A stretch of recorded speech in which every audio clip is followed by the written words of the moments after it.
Welcome to this edition of DIY3DTech.com. In this episode, we're going to continue looking at making money with rocks. And so what we're going to do in this one is something a little bit different than we did in the last. As in the last one, we simply etched the rock directly. What we're going to do in this episode, though, is we're going to take a rock, and this one, sort of like the other one, has fairly a flat side. So we've taken now painter's tape and we've placed it on the rock, and we've pushed down rather hard on the rock like this.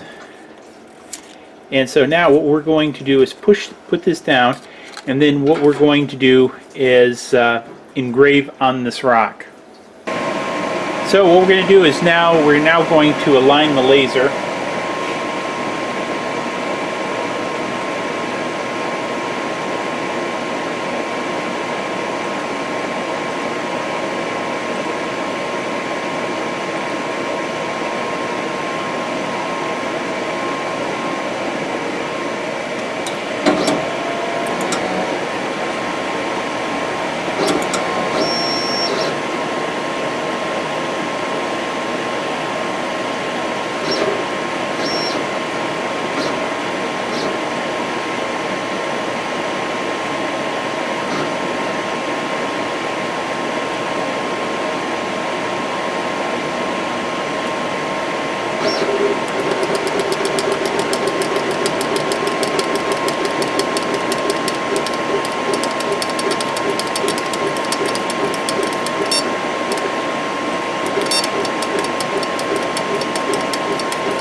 Okay, here we go. Now, unfortunately, I hit the start button a little too quick before I had gotten this perfectly centered. However, this will work for what I'm trying to demonstrate.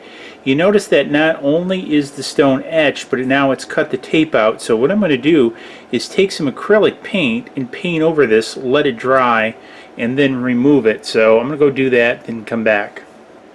Okay, so as I mentioned before, I went off, I took some orange acrylic paint, painted it. It's pretty much dry. I'm trying to finish up this video, so kind of wanted to show you guys how it came off, or came out.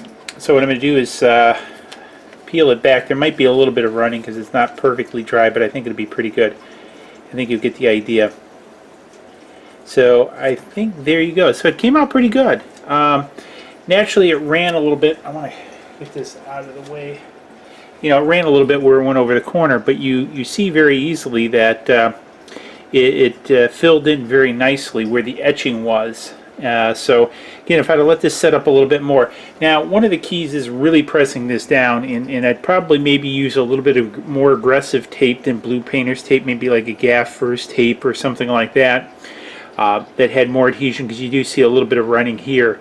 But that's because the blue painter's tape didn't get in there, and also I didn't really let this dry up as far as it should. Now, just like I mentioned in the other video too, you can finish this off with a clear polyurethane to seal it up so the paint doesn't rub off. But as you can see, this is how you can create, you see those inspirational stones and things like that. You can use the same technique to engrave that. Now, this technique also works on wood and other product other than stones too, but this is just sort of one example. So again, if you're looking to do an Etsy product or come up with some novel thing for a local charity, etc., and you have a laser cutter, this is a great example. Again, corporate gifts, the list sort of goes on and on what you can do with this. Really works out nice. So anyways, hopefully you found this interesting. If you did, give it a thumbs up. Subscribe over there when it comes up. If you're already a subscriber, great. Don't forget the swag shop, and we'll see you in the next video. Cheers. Please click like below and subscribe.